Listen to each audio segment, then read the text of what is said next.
Pleased to have you as a guest on Like It Is. Thank you. How did it all start? Had music always been a part of your life from when you were a little boy? Yeah, you know, growing up musical family, grandfather, mother, uncle, sister, Pitney, everything. What part of Jamaica? St. Anne's, you know. Yeah? It's in the country. What town? A town called Rodnall. It's not well known, you know. It's a little place up in the hills, you know. Yeah. How big is your family? Well, my family is really big family, you know. Malcolm, the family name is Malcolm. There's plenty. That's a good name. Yeah. When did you begin to get involved in music, really? About 1958. Doing what? Well, we were always interested in music, but that time I was learning trade, you know, and meet up some guys who can sing. One named Desmond Decker. And so we started out from kind of rehearse together and thing, you know. And then one day we went away, do some recording. Then I fell after. Mm-hmm. You weren't doing the same kind of things then that you're doing now. What kind of music was it in the beginning? That music was ska. Ska? Ska music, yeah. Well, how does ska differ from reggae? Ska is different in sound, different in style, different playing, you know. Mm-hmm. Ska is a more quicker music than reggae. No relation? Yeah, it's almost the same music breakdown to go much slower, you know. Same root? Yeah. It's almost the same music, ska. But only say now, if it was playing at 33, it started playing at 7.5, you know. A bit more. That's a good analogy. How does reggae and ska come out of calypso? Many people ask that. Yeah, huh? because the calypso was always there first. Right. You know? And then now, when the musicians in Jamaica started to play, although them can play calypso too, because they play a lot of calypso, but because the American influence music come past through down there, you know, them start to kind of get more to, them time used to have Fats Domino. Yes. And plenty of them type of people. So after a while now, the music start drift from the reggae to, it used to be a music almost like a half blues. And used to play before the ska start, you know. Even people like Joe Hicks, cha-na-na, cha-na-na-na-na, cha-na-na, cha-na-na-na, you know that music? Right. Used to play that plenty. So from there now it developed to people start ching, ching, ching, ching, ching for ska, you know. And then for rocksteady like jing, jing, jing. For reggae now it's check, check, check, you know. So you have three different feels. But the three of them can put together again and make one thing still. Now, calypso music, most of it dealt with family and folk stories and love and beautiful island in the sun, things like that. How did it move into what we're getting in the music now, where we have message? Because during that time of this calypso and thing, people never wasn't so conscious about Africa and where them roots come from. Since the reggae come now, people get, I mean, not from a point of music, because music is always conscious. But since the reggae come now, the reggae start talk about Africa, blackness, you know, in a militant way. So that is how it kind of, that is how the lyrics differ from the Oh Island in the Sun. Well, who are some of your influences? Well, I think my biggest influence is Marcus Garvey, Haile Selassie. Sure. From what you heard coming up as a boy about Garvey, or what you've learned now that you're grown, or what? What we hear, what we read, you know, and what we know now about him. Did you learn much about Garvey in school? No. Yes, them don't teach. it's the education that we don't get in school, you know. We don't get that type of education that when we grow up we can know who we is. We get a more education that we might know who Christopher Columbus is, or who Marco Polo is, you know. But we never really know who Marcus Garvey is, who Haile Selassie is, or who any black man is. Were you born as a Rasta?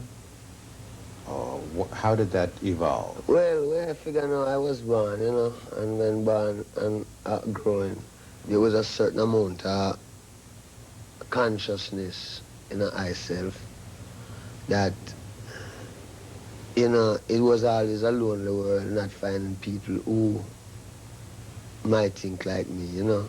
Yeah. Not to say that I think so different, but because this consciousness about God and the people I come from is more Christian, you know.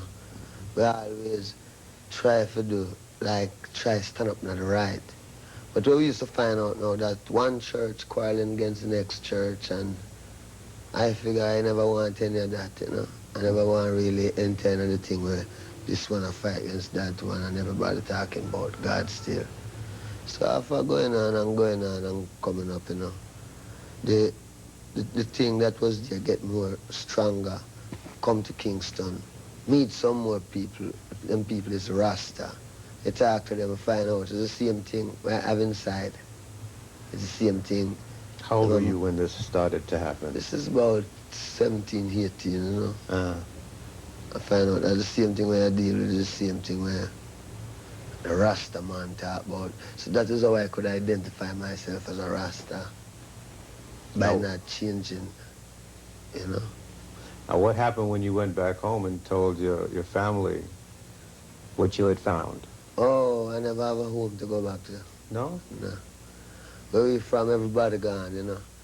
Everybody gone. Everybody living in America, some living in Kingston, everybody gone. So, never really have a home, not that much, although we used to have a home before grandfather died, you know. But after grandfather died, everything gets crashed. So, so you came to Kingston, and that's where it began to happen. Yeah. Where did you live in Kingston? What part? East. I call it East Kingston. Out near the east. Yeah. And then we go up a place named Oxford Street, you know, down to Spanish Town Road, down to then up to TrenchTown. Yes. So for a long time, things were kind of lean. Well, yes, things was kind of lean as can. It leaves to what is your expectation anyhow, do you know? To me, it was lean, but I could understand it because coming from a country where you learn to do things like you don't learn to depend on family and all of that, you know. You go out and you plant your own corn and you watch the corn grow. When corn grow, you pick your own corn, you know what I mean? Yes. All of them fruits on them tree, you can get them, you know? So... It's a little different, though, in town. Yeah. You know, you got to do different things to eat, eh? Well, when you're in cities, a whole different ball game, you know? Right. People have to go to work, catch the bus. You know, the country, all the day, you go for the donkey, and you ride the donkey to the farm, and it's cool, you know? Right. In the city, people also catch the bus, go to work, get off of work, come back home, you know? So it was a different thing up there. I know a little bit about Jamaica, and I understand in Kingston, TrenchTown is a rough part of town. How did you survive? Well, while living in TrenchTown, you know, as a young man, surviving was easy. The only thing you'd have to really look out for was the police, you know. Because the police could just get you, frame you, you go to prison, and because you come from TrenchTown, you know, TrenchTown's from them say, where you from? You say, TrenchTown, you're gone. You know, you get shipped out. You know, a lot of people are confused about what a Rasta really is and have a very negative image of the Rasta. Tell us what a Rasta is. See, Christ promised that he will return within 2,000 years, you know, and him said when him come, he will be the King of Kings, the Lord of Lords, the conquering Lion of Judah, through the lineage of King Solomon and King David. Now, my life have great meaning to me. So I really search to find out if God is here. When I search, I look in at Ethiopia. I look all about, looking at Germany, you know, because I'm not prejudice. I look for God. I looking at Ethiopia, I see one man stand up with these names. Emperor Haile Selassie, name King of Kings, Lord of Lords, conquering Lion of Judah, through the lineage of King Solomon and King David, written in the Bible. One of my things is that the Bible, them say that King James edit the Bible.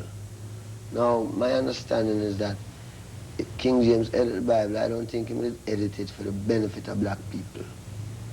So when the revelation turned out that Haile Selassie is the King of Kings and the Lord of Lords, coming straight through the lineage of King Solomon and King David, then, you know, we really know that this is a Christ return. Because we know in this world, yeah, when the white man edit it, he wouldn't edit it in our behalf.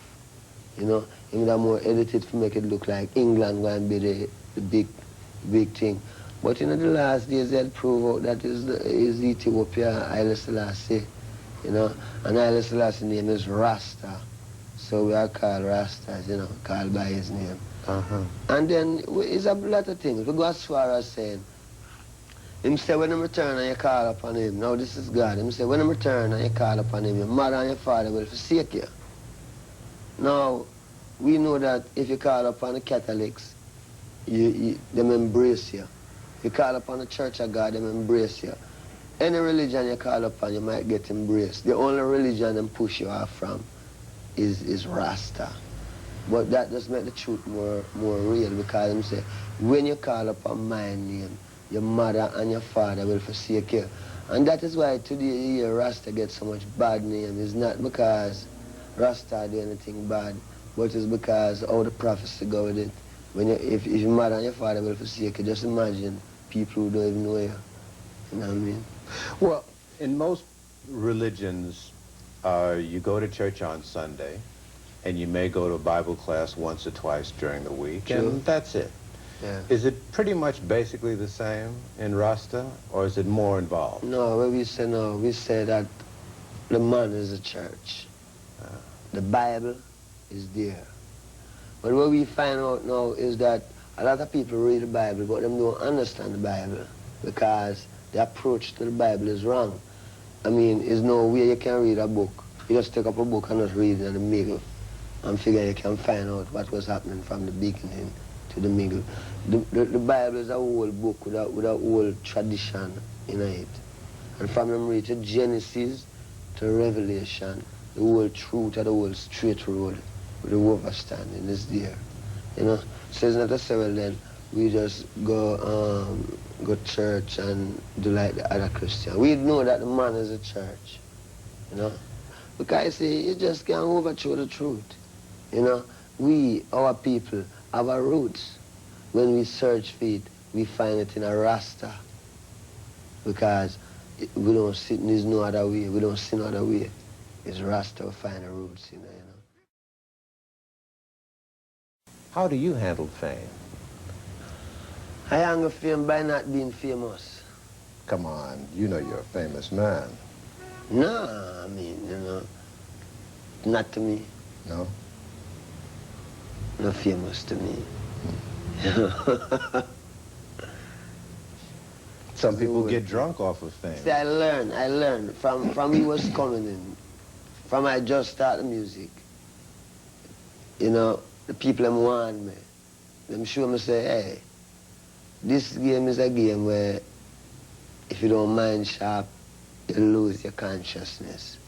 So the only way you can lose your consciousness is because if you figure say you're getting, some people say rare, your head might get swell. Right. And if your head swell, that's it. So, you know, really don't keep my head in a bandage that it can't swell. True. How do you handle the women that come at you in droves? People have visions of women beating down the door to get at Bob Marley and grabbing clothes. Is it like that? No. No? No, woman easy, you know.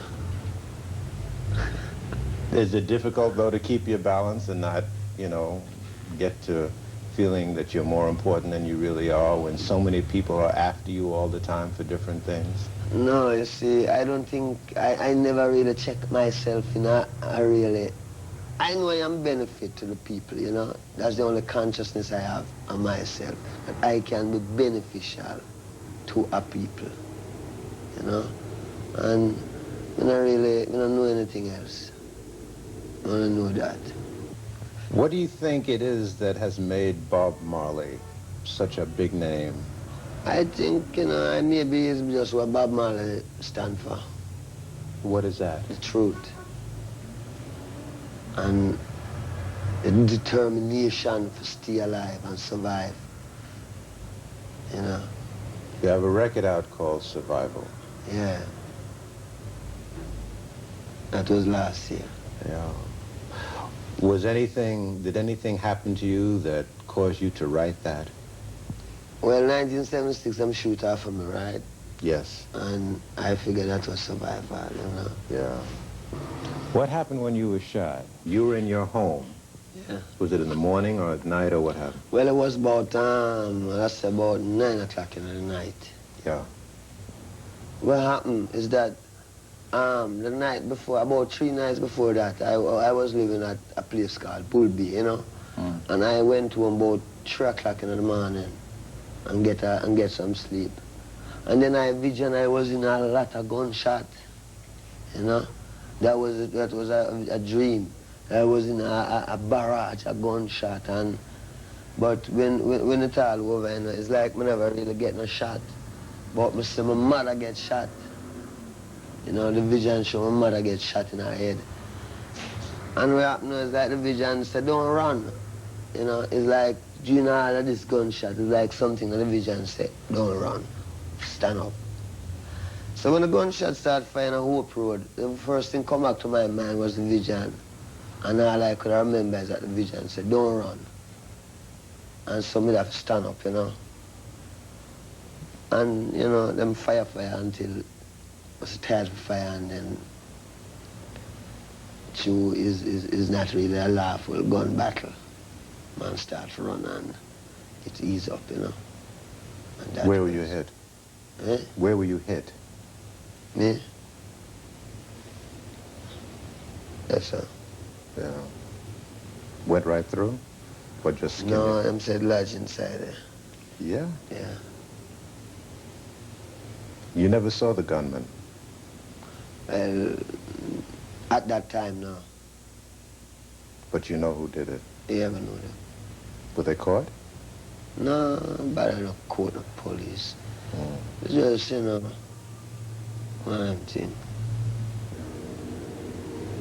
You have a record company now. Yeah. Why? Oh, you know, a long time we always have a record company. What we have now is a recording studio. When we go into the studio to work, it was a lot of hassle. I mean, we're Rasta, you know. Some people don't want a Rasta in them studio. No, if you stop all of this, you have to make one because, you know what I mean, a man might say, no, you say, Haile Selassie, God. Well, you know what I mean, go and build your own studio. You know what I mean? So, all right, Haile Selassie is God, I'm going to go and build a studio, you know. So, you know what I mean, and that's how it go. Them things come through sabotage and through pressure. If everything was nice, maybe we wouldn't have to build a studio. But, you know, it's just a tricky place. It's not everyone really have that humanitarian feeling. Some people just deal with, them don't even know what I'm dealing with. What's ahead for Bob Marley, do you know? Do you have an agenda or a master plan? Well, I feel ahead for I and I is the unity of Africa. And then when the unity of Africa comes, then people will really understand, say, you know, there was something in this thing. There is something in it. Do you think of yourself more as an African than a Jamaican? Yeah, because one of the main things is that we're Rasta. From you accept Rasta, you become an Ethiopian, which is Africa. Next thing again, the history of Jamaica shows that the Arawak Indian was living there, and it belonged to the Arawak Indian. Now, our history shows that through slave business, black people come out of the Western thing, you know?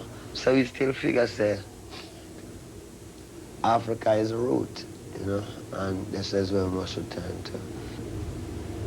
What do you see as most of Africa's problems as far as uniting? I mean, I see Africa's problem is that outside people keep on fatiguing the people, you know, and make them can't really get them things together, you know. If it's not this superpower, it's that superpower. But Africa is only a place which part of music exploit, you know. Nobody no really. Africa's so rich that it become a man just go to Africa, steal out what he want, steal and carry back in a film country. And Africa stay there like, you know, well, Africa ready? Garvey used to say Africa for the Africans. Is that how you feel? Yeah, Africa for Africans, a woman abroad, you know. True. Will your home base though always be Jamaica, or someday would you like to live in Africa? No, someday going to be in Africa. Yeah. Maybe we up in Jerusalem. You know what I mean? And then Bible land. And what do you think lies ahead for Jamaica? I think what lies ahead for Jamaica is that Jamaica is a beautiful island. The best thing Jamaica could have been is just like how Jamaica, like how England owned Jamaica. Jamaica must make some part of Africa own Jamaica. You know what I mean? And it work more nicer. I mean, you know. But if it's going to be a thing which we always going to have a war. Because the only solution is either them get themselves with Nigeria or with someone, you know what I mean? But make Jamaica become some African, something to do with Africa, that Africa owns Jamaica, you know? But because the people and them whole heap ideology and philosophy where they want to come with, you know, some people want to be Marxist, some want to be this, some want to be that, and and plenty of people don't want to be with them is, and where them is African, and Africa have its own culture, and its own people, and you know, all it needs is people who keep it down for either die out of the earth or something. What is your feeling about the condition of black people here in the United States? I feel like black people should develop themselves, you know, not to several then just develop yourself having a prejudice thing to it. It's just that we are people with our own history and culture. We can educate ourselves. I mean, we are the first creators. So we have to really, everything when you see on this earth here, is a black man make it. And I'm saying that the white man don't make some, but all wisdom come from the black man. You know, a lot of young viewers look up to you and are going to want to hang on every word and every syllable. Do you have a message for young people? Well, you know, the whole thing again is to really check out the truth of Rasta and don't make like follyism. Don't make it check it out. And don't get too busy that you can't check out the truth. Because the truth is there. And Africa awaits its creators. And we know that the people in the West, head-wise, it's them ready, you know. Them have to learn, come learn. What them learning in the West, them have to carry it home to them people, make it be a benefit to the people. Because, I mean, how long must the black people suffer? And we are people, you know? And then we have our own culture, we have everything. We don't short anything. We have everything. Plus we have a land that no one is living there. And we must go home to it. And when you go home, you can build all of these big buildings if you want. I mean, if you miss a city, build a city. You know what I mean? If you want a car, you can get a car. I mean, I don't see the big thing.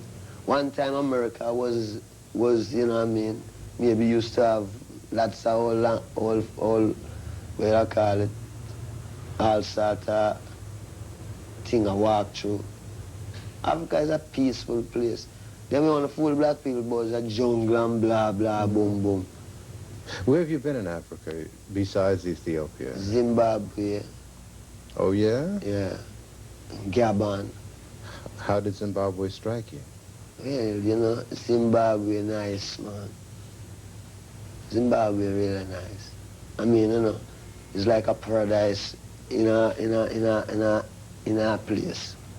You know, when you go in and see it. Beautiful. How did the people react to you? People's great. Yeah. People good.